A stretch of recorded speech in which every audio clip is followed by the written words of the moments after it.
રાજકોટમાં લોકમેળો અને ખાનગી મેળા હવે ચકડોળે ચડ્યા છે।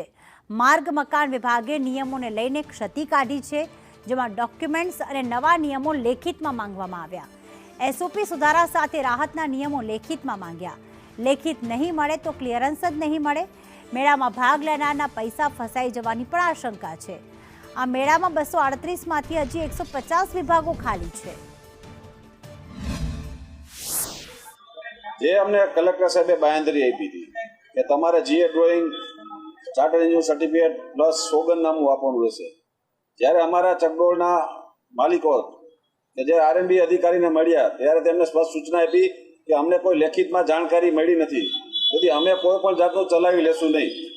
તેથી હવે આડા જો એસઓપી રહે તો મેળો થવો અશક્ય છે।